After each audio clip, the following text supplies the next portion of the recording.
तीसरे में वो कत्ल करके चली जाती है। सॉफ्ट होती हैं महिलाओं पे या उनकी बातों से कितनी जल्दी गहरा सदमा लगा मुझे। पल में एक परिवार को उजाड़ देते हैं, लेकिन ये कह देना कि नहीं पुरुष है तो फर्क नहीं पड़ता।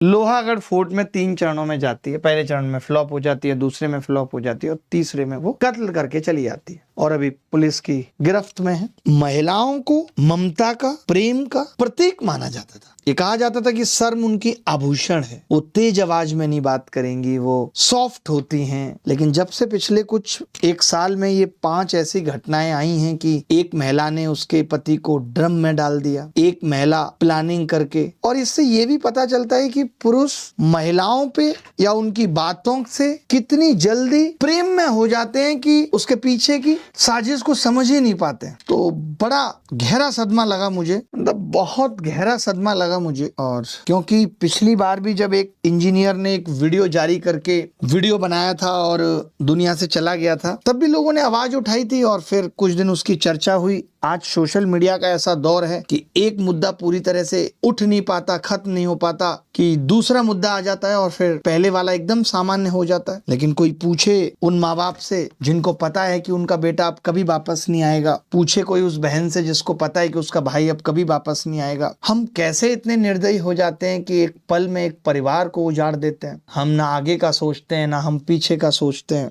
यार पुरुषों के लिए संवेदनाएं उतनी समाज में बची भी नहीं है। किसी को आप कहते हुए नहीं देखेंगे कि यार पुरुष भी तो इंसान है। लोग कह देते हैं अरे मर्द है, मर्द को दर्द नहीं होता, लेकिन ऐसा नहीं है यार। पुरुष भी इंसान है, उसे दर्द होता है, उसे धोखा लगता है, उसको भी उसकी जान की उतनी ही कीमत है। पुत्र हो या पुत्री, दोनों को ही माँ बाप बड़े त्यागों से पाल पोस के बड़ा करते हैं। लेकिन ये कह देना कि नहीं पुरुष है तो फर्क नहीं पड़ता। संवेदनाएं किसी लिंग का मोहताज नहीं है कि कोई पुरुष है या महिला है तो कम हो जाएंगे। सोचिए बेटी घर से विदा होती है शादी के वक्त, पूरा समाज रोता है उसके लिए। और ऐसी घटनाएं जहाँ कोई दूल्हा हमेशा के लिए चले जाना, वो तो उस माँ से पूछिए जिसने अपनी कोख में 9 महीने उसको पाला, तमाम सपने देखे। बहुत अनमोल है जीवन, कोई मोल नहीं है जीवन का। देखिए भाई,